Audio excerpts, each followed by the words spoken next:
10 दिन के बाद कैसे ख्याल है प्रधानमंत्री को, जबकि हर प्राइम टाइम शो लोग बोलते हैं प्रधानमंत्री खुद बैठकर देखते हैं। तो 10 दिन के बाद बीजेपी रिएक्ट करती है, और कब रिएक्ट करती है?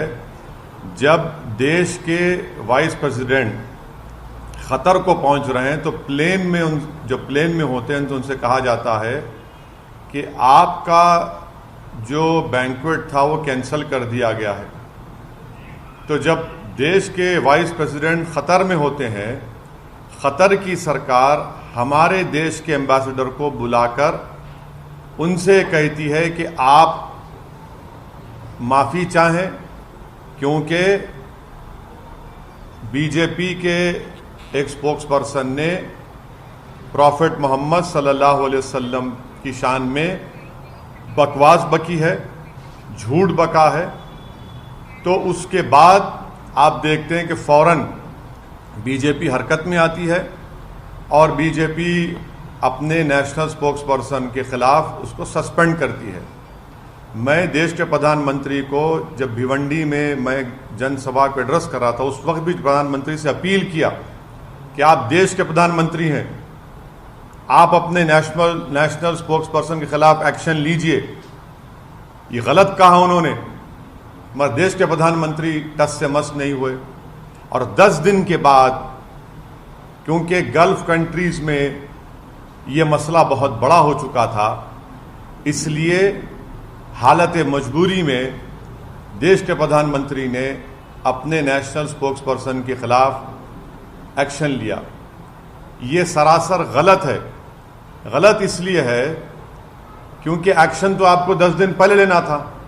जब मैं बहैसियत एक भारत के इंडियन सिटीजन के, मेरा मजहब मुसलमान, मैं मुसलमान हूं, हम आपसे अपील कर रहे हैं, डिमांड कर रहे हैं कि आप एक्शन लीजिए। अब एक्शन नहीं लेते आप, क्यों एक्शन नहीं लिया आप बताइए देश के प्रधानमंत्री? क्या असदुद्दीन ओवैसी का डिमांड, क्या असदुद्दीन ओवैसी की आवाज फॉरेन कंट्री के लीडर से कम है क्या? आप मेरे प्रधानमंत्री हैं, आपको मेरी बात सुननी चाहिए। आप फॉरेन कंट्रीज के लीडर्स को खुश करना चाहते हैं, आप उनकी तकलीफ को समझते, हमारी तकलीफ को नहीं समझते। आप कौन समझेगा हमारी दिली तकलीफ को? और तीसरी बात यह है कि ये हमारे एम्बेसडर खतर के, वो कब से स्पोक्स पर्सन बन गए बीजेपी के? वो कब से कहना शुरू कर दिए फ्रिंज एलिमेंट? वो क्या, ये भारत की जो हमारे जो एमईए का डिपार्टमेंट है, चाइना की तरह अलग है ना। चाइना में तो जो एम्बेसडर होता है वो सीपीपी पार्टी का मेंबर होता है। ये कब से हो गया कि एम्बेसडर अब बीजेपी का मेंबर हो चुका है क्या? एम्बेसडर होता है, एमईए के मातहत आता है। ऐसा दिख रहा है कि चाइना का सीपीपी का model Narendra Modi foreign ministry में एक्सटर्नल अफेयर्स इंप्लीमेंट कर रहे हैं। फ्रिंज कैसा होगा बताइए? नेशनल स्पोक्स पर्सन है, फ्रिंज कब से हो गया? और पांचवी बात, ये फ्रिंज खुद मेन स्ट्रीम है, फ्रिंज खुद मेन स्ट्रीम है। छठी बात यह है कि हमारे देश के जो नागरिक इन गल्फ कंट्रीज में रहते हैं वो 34,20,000 के करीब रहते हैं। यूएई में खुद 34,20,000, सऊदी अरेबिया में 25 लाख, यूनाइटेड स्टेट्स में 12,80,000, कुवैत में 10,29,000, ओमान में 7 लाख, कतर में 7.5 लाख, नेपाल में 5 लाख, यूनाइटेड किंगडम में 3.5 लाख करीब, सिंगापुर में 3.5 लाख, बहरीन में 3,23,000। और जितने टॉप 10 एनआरआई डेस्टिनेशन है उसमें 6 के 6 ये गल्फ कंट्रीज में है। अगर ये गल्फ कंट्रीज में इंडियंस के खिलाफ हॉस्टिलिटी बढ़ जाएगी तो क्या होगा? अगर ये लोग हॉस्टिलिटी शुरू कर देंगे और हेट वायलेंस वहां पर शुरू हो जाएगा इंडियंस के ऊपर, तो कौन जिम्मेदार है प्रधानमंत्री जी बताइए?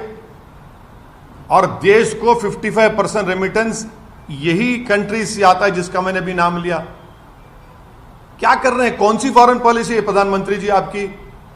56 इंच की सीना की फॉरेन पॉलिसी, आपने देश की फॉरेन पॉलिसी को बर्बाद कर दिया। जो डोमेस्टिक हेट पॉलिटिक्स है वो फॉरेन पॉलिसी को आप कन्वर्ट कर दिए उसको, और उसका खमीयाजा हम देख रहे हैं कि कभी ऐसा नहीं हुआ कि देश के एम्बेसडर्स को कंट्रीज बुलाकर कह रहे हैं कि आपने गलत कहा, डिमार्च दे रहे हैं कि आप माफी चाहिए, आप माफी चाहिए। ईरान के फॉरेन मिनिस्टर आइंदा हफ्ते आने वाले हैं, ईरान हमारे देश के एम्बेसडर को बुलाकर बोलता है कि आपने प्रॉफेट मोहम्मद सल्लल्लाहु अलैहि वसल्लम की इंसल्ट की है, माफी चाहिए। वाइस प्रेसिडेंट खतर में है, उनकी खतर मौजूदगी में एम्बेसडर को बुलाकर कहा जाता है कि इतनी बड़ी बेइज्जती भारत की, कौन सी फॉरेन पॉलिसी है। और मैं फॉरेन मिनिस्टर से पूछना चाह रहा हूं, India's internal matters now what is this, please tell us, बताइए हमारा देश का अंदरूनी मामला आप सब जगह बोलते हैं जयशंकर साहब, ये कौन सा इंटरनल मैटर हो गया अब ये इस तरह के बयानात देकर 10 दिन तक खामोश बैठकर और भारत के मुसलमानों को उनकी आवाज को नहीं सुनना प्रधानमंत्री की, ये प्रधानमंत्री भारत के मुसलमानों की नहीं बल्कि भारत के शहरियों की बेइज्जती कर रहे हैं। हम 10 दिन से पुकार रहे हैं, एफआईआर रजिस्टर करा रहे हैं कि एक्शन लीजिए, मगर आप अब एक्शन किस पे लेते? कानपुर पे एक्शन लेते हैं जहां पर 34 मुसलमानों पर एनएसए लग गया, और आपकी स्पोक्स पर्सन आराम से अपने घर में बैठी है, कोई उन पर एक्शन नहीं लेगा। अगर आज कोई फेसबुक पोस्ट पर या ट्विटर पर देश के प्रधानमंत्री के बारे में अनाप शनाप बक दे तो 24 घंटे के अंदर उसको अरेस्ट कर लिया जाता है, जेल में डाल दिया जाता है। क्या देश के प्रधानमंत्री को अगर कोई अनाप शनाप बकेगा और प्रॉफेट मोहम्मद के बारे में अनाप शनाप बकेगा तो आप एक्शन नहीं लेंगे? देश के प्रधानमंत्री पे लेंगे। हम 10 दिन से पुकार रहे हैं, एक्शन लीजिए, आप हमारे प्रधानमंत्री, आप एक्शन नहीं लेते। और 7वीं बात यह है कि इसका मुझे जो एप्रीहेंशन है, अगर कल इजिप्ट, सऊदी अरेबिया कुछ अगर वो अपनी पॉलिसी में तब्दील करते और ये कहेंगे कि नहीं सुएज कनाल से इंडिया के गुड्स नहीं गुजर सकते, कौन जिम्मेदार है प्रधानमंत्री इसका, बताइए। 7वीं बात, क्या यह बात सच नहीं है कि किंगडम ऑफ सऊदी अरेबिया ने जो भारत को ऑयल बेचता है $2 से उस ऑयल को बढ़ाकर $6 कर दिया? और बोलिए ज्ञानवापी,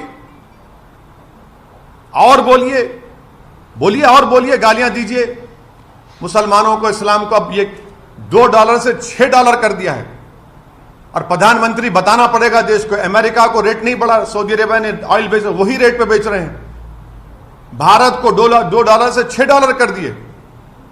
प्रधानमंत्री कौन सी फॉरेन पॉलिसी आपकी? 8वीं बात यह है कि बीजेपी, ये इनके हरकतों से बीजेपी डेलिबरेटली अपने लोगों को बोलती है जाकर गाली दो, हेट की जो स्पीचेस हैं वो करते रहो, नफरत पैदा करो मुसलमानों के ताल्लुक से देश में। और जब मामला गर्म हो जाता है बीजेपी फौरन बोलती है नहीं हम तो माफी चाहते हैं, इनको हटा दिया हमने। क्या सस्पेंशन कोई वजह, अरेस्ट क्यों नहीं किया जाता आपके स्पोक्स पर्सन को? क्या 295 153 आईपीसी नहीं है क्या? वो सिर्फ खाली प्रधानमंत्री के खिलाफ बोले तो होगा?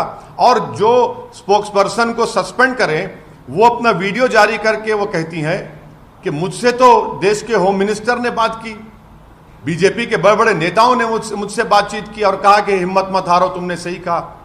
तो प्रधानमंत्री पूरी विश्व को यह स्टेटमेंट दे रहे हैं कि आप मुसलमानों को प्रॉफेट मोहम्मद के बारे में अनाप शनाप बकते रहिए, हम कुछ नहीं बोलेंगे। हां, अगर कुछ बाहर कुछ हो गया तो जब हमको तकलीफ होगी। भारत के मुसलमान को क्यों नहीं सुनते प्रधानमंत्री? आखिर क्या मेरी वैल्यू कम है देश के प्रधानमंत्री एक फॉरेन कंट्री के लीडर से? मैं पुकार कर कह रहा हूं, एफआईआर रजिस्टर हो रहे हैं, मगर आप नहीं सुनना चाहते। और आखिरी बात यह है कि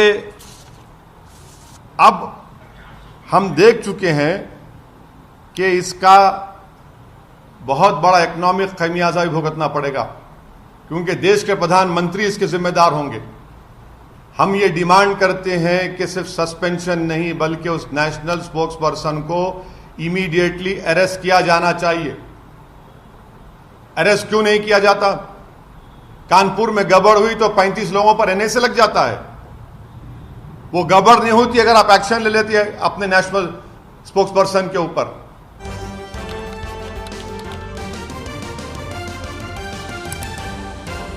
की आवाज।